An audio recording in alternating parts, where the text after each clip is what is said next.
Terpuji dan besarkan nama Tuhan. Dan tiba saatnya Bapak Ibu yang dikasihi oleh Tuhan, kita akan mendengarkan yaitu sebagai nasihat daripada firman Allah, di mana bulan-bulan ini adalah masih dalam bulan suasana kenaikan Tuhan kita Yesus Kristus ke surga. Untuk itu setelah Yesus mati di atas kayu salib, pada hari ketiga bangkit, dan 40 hari setelah yaitu kebangkitan daripada Tuhan Yesus, maka naik ke surga. Inilah Bapak Ibu dikasih oleh Tuhan.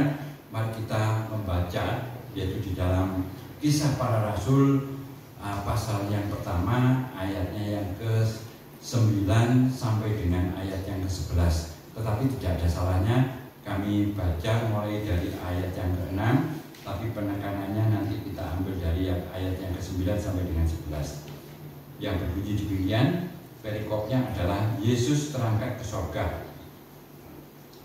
Maka bertanyalah mereka yang berkumpul di situ, Tuhan, maukah engkau pada masa ini memulihkan kerajaan bagi Israel? Ayat yang ke-7, jawabnya, engkau tidak perlu mengetahui masa dan waktu yang ditetapkan Bapa sendiri menurut kuasanya. Ayat 8, tetapi kamu akan menerima kuasa kalau Roh Kudus turun atas kamu, dan kamu akan menjadi saksiku di Yerusalem dan di seluruh Yudea dan Samaria dan sampai ke ujung bumi. Ayat yang ke-9, sesudah ia mengatakan demikian, yaitu setelah Yesus mengatakan demikian, terangkatlah ia, disaksikan oleh mereka, dan awan menutupinya dari pandangan mereka. Ayat yang ke-10, ketika mereka sedang menatap ke langit waktu ia naik itu, tiba-tiba berdirilah 2 orang yang berpakaian putih dekat mereka, yaitu para malaikat. Dan ayat yang ke-11, dan berkata kepada mereka, hai orang-orang Galilea, mengapakah kamu berdiri melihat ke langit? Yesus ini yang terangkat ke surga meninggalkan kamu, akan datang kembali dengan cara yang sama seperti kamu melihat dia naik ke surga. Inilah Bapak Ibu yang dikasih oleh Tuhan, di mana bahwa ayat ini telah menerangkan bahwa Yesus telah mati, yaitu 3 hari bangkit, setelah itu 4 hari naik ke surga. Nah, Bapak Ibu dikasih oleh Tuhan, Yesus naik ke surga yaitu menggenapi rencana Allah, ya. Rencana Allah di dalam kehidupan, yaitu Yesus di dalam kehidupan turun ke dalam dunia. Untuk itu Bapak Ibu yang dikasih oleh Tuhan, apa rencana Allah yang ditujukan kepada Yesus sebagai anak Allah? Ini mari kita lihat di dalam Yohanes pasal yang ke-13. Malam hari ini banyak ayat yang kami sampaikan. Di dalam Yohanes pasal yang ke-13, ayatnya yang ke-3 yang berbunyi demikian. Yesus tahu bahwa Bapanya telah menyerahkan segala sesuatu kepadanya, dan bahwa ia datang dari Allah dan kembali kepada Allah. Inilah Bapak Ibu yang kasih Tuhan, bahwa Yesus tahu bahwa Bapaknya telah menyerahkan segala sesuatu kepadanya. Artinya segala sesuatu itu ya, apapun yang Allah punya diserahkan kepada Yesus, ya, diserahkan kepada Yesus, baik yang ada di dalam dunia bahkan yang ada di dalam surga, dan bahwa ia datang dari Allah dan kembali kepada Allah, ya. Jadi asalnya Yesus itu datangnya dari Allah, diperintahkan untuk turun ke dunia untuk menyelamatkan manusia.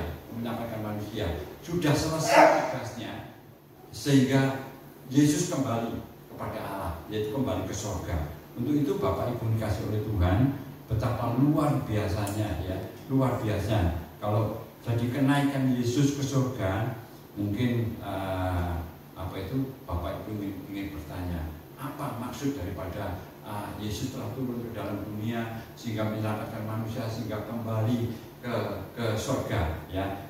Jadi kenaikan Yesus ke surga semakin menegaskan atau menguatkan iman kita, yaitu kepercayaan kita kepada Tuhan, bahwa iman kita bahwa Yesus adalah anak Allah.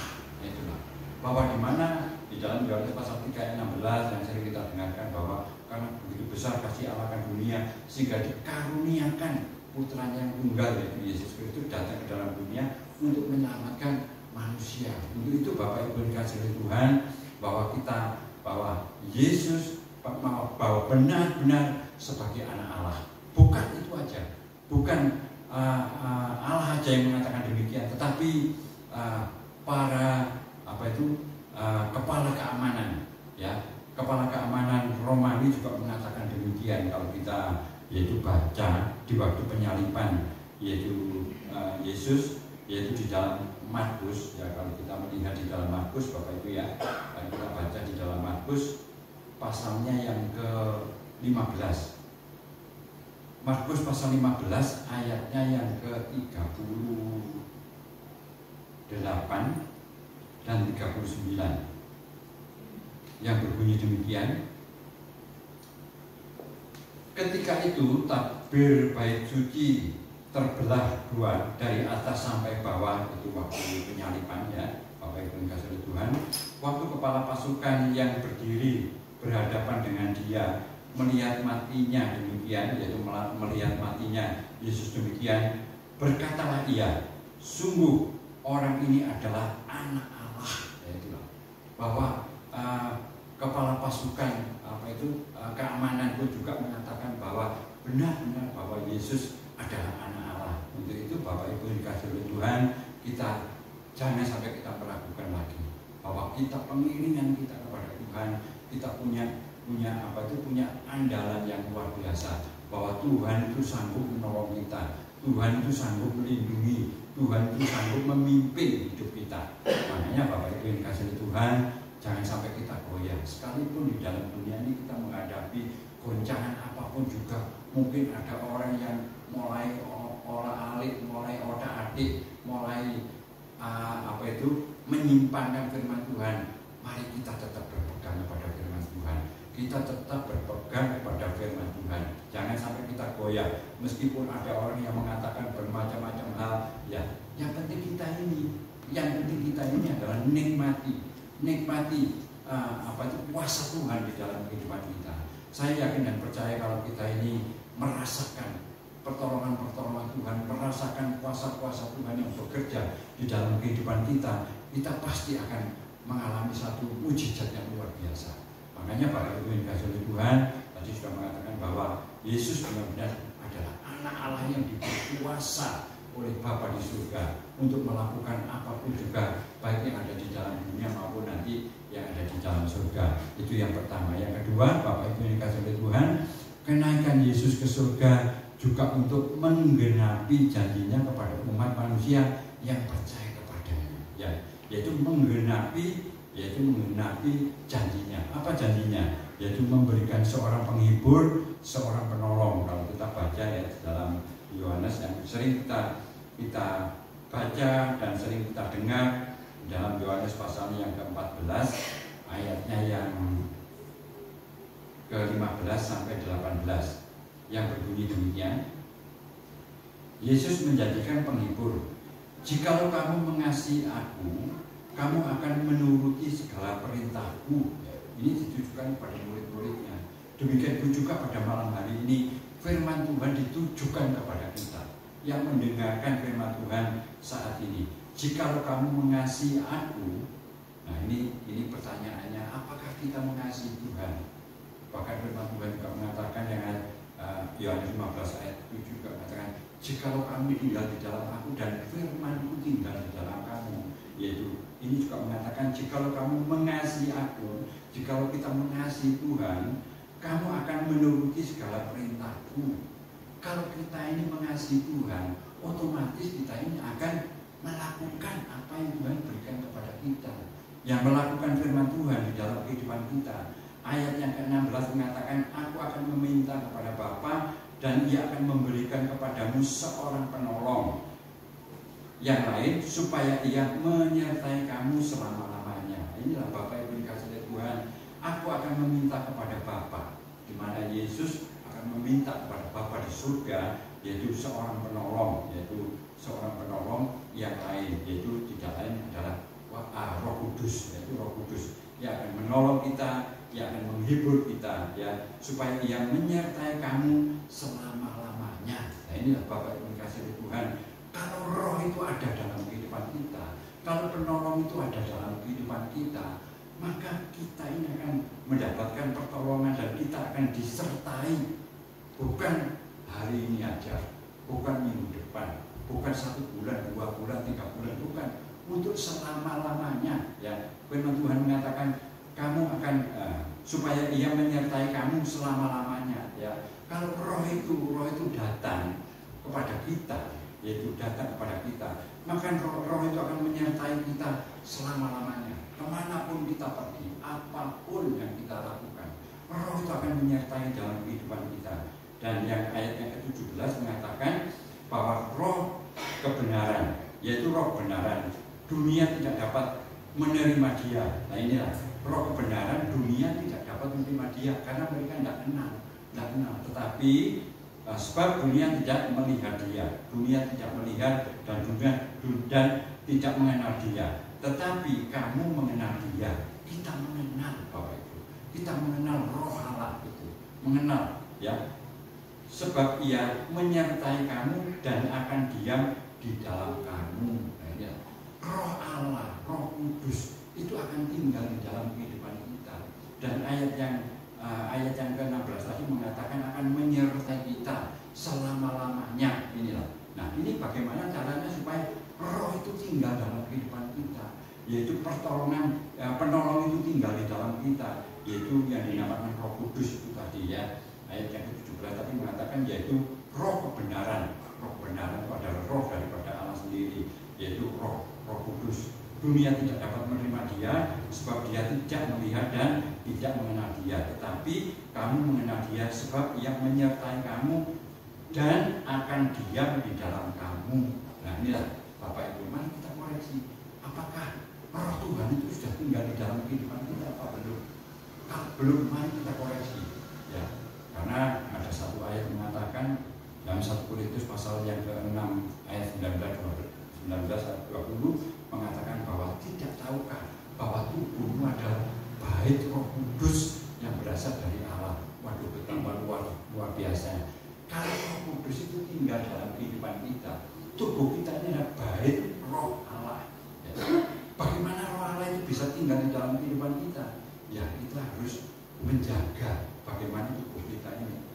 Yang saya kalau Bapak Ibu bahwa Roh Allah itu adalah tubuh kita itu adalah bait Allah, adalah rumah Allah, Roh Allah, ya. Jadi bagaimana kalau Bapak Ibu punya rumah itu kotor, ya? Mungkin di rumahnya itu tidak pernah dibersihkan, mungkin ada kecoaknya, mungkin banyak tikusnya dan lain sebagainya. Jijik apa enggak kira-kira? Saya tidak percaya Bapak Ibu pasti merasakan jijik, dan mungkin Bapak Ibu nggak merasa tinggal di dalam rumah. Allah pun juga demikian. Kalau Roh Allah itu mau tinggal dalam kehidupan kita, mari kita persiapkan hidup kita ini, kita persiapkan supaya benar-benar Roh Allah tinggal di dalam kehidupan kita, supaya kerasan tinggal dalam kehidupan kita dan memimpin hidup kita. Saya yakin dan percaya kalau hidup kita ini dipimpin oleh Roh Allah, wah, luar biasa Bapak Ibu. Saya bisa merasakan itu, pernah saya merasakan bahwa pertolongan Tuhan itu yang dengan begitu luar biasa. Karena apa? Kita merasakan pertolongan Tuhan itu yang begitu luar biasa. Makanya kalau Tuhan pergi, yaitu naik ke surga, itu akan senantiasa menguntungkan bagi kita. Kalau Tuhan Yesus tidak naik ke surga, maka Roh itu tidak akan turun. Ya, kalau kita melihat di dalam Yohanes pasal 16 ayat yang ke-7, kita baca saja ya. Di dalam Yohanes pasal 16 ayatnya yang ke-7 yang berbunyi demikian. Namun benar yang kukatakan ini kepadamu adalah lebih berguna bagi kamu jika aku pergi, yaitu sangat berguna, ya, kalau Yesus itu pergi naik ke surga, ya. Jikalau aku tidak pergi, penghibur itu tidak akan datang kepadamu. Jadi kalau Yesus tidak naik ke surga, maka Roh Kudus itu tidak akan turun. tidak akan turun ya di situ Bapak Ibu ya. Tetapi jikalau aku pergi, aku akan mengutus dia kepadamu. Jadi kita ini selalu dikawal Bapak Ibu ya oleh Roh Kudus yang Tuhan telah perintahkan, yang Tuhan Yesus telah perintahkan kepada kita.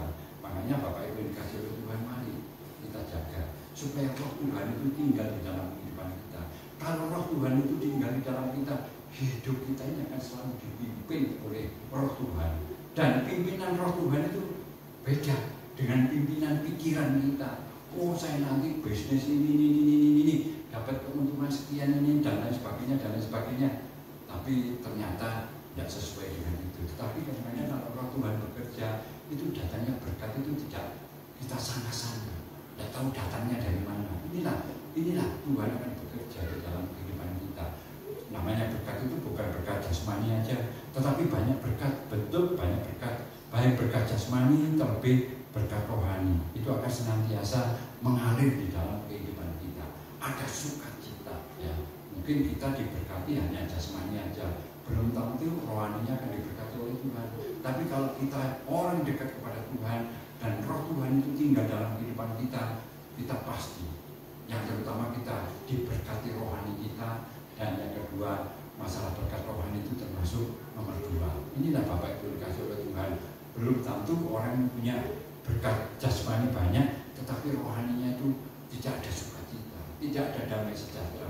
Makanya mari kita sebagai umat Tuhan, mari supaya damai sejahtera, sukacita dari Roh Kudus itu senantiasa tinggal di dalam kehidupan kita, sehingga menghibur dalam kehidupan kita. Bahkan ayat yang pernah kita baca tadi, yaitu di dalam Kisah Para Rasul tadi ya, Kisah Para Rasul tadi, di dalam Kisah Para Rasul pasal 1 ayat yang ke-8 tadi mengatakan demikian. Tetapi kamu akan menerima kuasa kalau Roh Kudus turun ke atas kamu, dan kamu akan menjadi saksiku di Yerusalem, di seluruh Yudea dan Samaria, dan sampai ke ujung bumi ya. Kita akan menjadi saksi. Kita ini diberi kuasa, tetapi kamu akan menerima kuasa ya. Kita diberi kuasa oleh Tuhan ya, diberi kuasa, dan kamu akan menjadi saksiku ya. Saksi di Yerusalem. Yerusalem itu adalah gambaran rumah tangga kita. Kita akan menjadi saksi bagi keluarga kita, rumah tangga kita. Yang kedua, di Yudea atau kepada saudara-saudara kita, di Samaria yaitu kepada tetangga kita, dan bahkan sampai ke ujung bumi. Artinya ujung bumi itu di mana? Apakah kita harus ke Irak, ke Iran dan lain sebagainya? Bumi itu adalah bulat. Dimanapun kita berada, ya disitulah ujungnya. Jadi dimanapun Bapak Ibu berada, Bapak Ibu akan menjadi saksi Tuhan ya. Baik melalui sikap tidak tanduk perbuatan kita, melalui perkataan kita akan dipakai oleh Tuhan. Kalau Roh itu tinggal di dalam kita ya, bukan itu aja Bapak Ibu yang kasih oleh Tuhan. Tuhan itu luar biasa. Orang yang dipenuhi Roh Kudus itu ada keberanian Bapak Ibu. Mari kita lihat ya, masih tetap kita lihat di dalam Kisah Para Rasul. Dalam Kisah Para Rasul pasalnya yang keempat ayatnya yang ke-31 Bapak Ibu. Kisah Para Rasul 4 ayatnya yang ke-31 yang berbunyi demikian. Dan ketika mereka sedang berdoa, goyanglah tempat mereka berkumpul itu, dan mereka semua penuh dengan Roh Kudus, lalu mereka memberitakan firman Allah dengan berani. Nah inilah, kalau Roh itu ada di dalam kehidupan kita, kita berani menyampaikan kebenaran, baik melalui hidup kita, melalui sikap tindak tanduk perbuatan kita. Yang benar katakan benar, yang salah katakan salah. Inilah Bapak Ibu dan kasih Tuhan. Kalau Roh itu tinggal dalam kehidupan kita, ada keberanian, Mungkin kita sedang mengalami sesuatu yang mungkin kita sedang dipancing oleh orang, dikasih apa dan lain sebagainya, padahal itu bukan hak kita. Kalau Roh itu bekerja, Roh itu akan berbicara di dalam hati kita. Rasanya tidak enak, gelisah dan lain sebagainya, itu jangan diteruskan Bapak Ibu. Tapi kalau di situ ada sukacita, ada damai sejahtera, itu berarti ada berkat yang Tuhan berikan kepada kita. Inilah Bapak Ibu yang kasih Tuhan.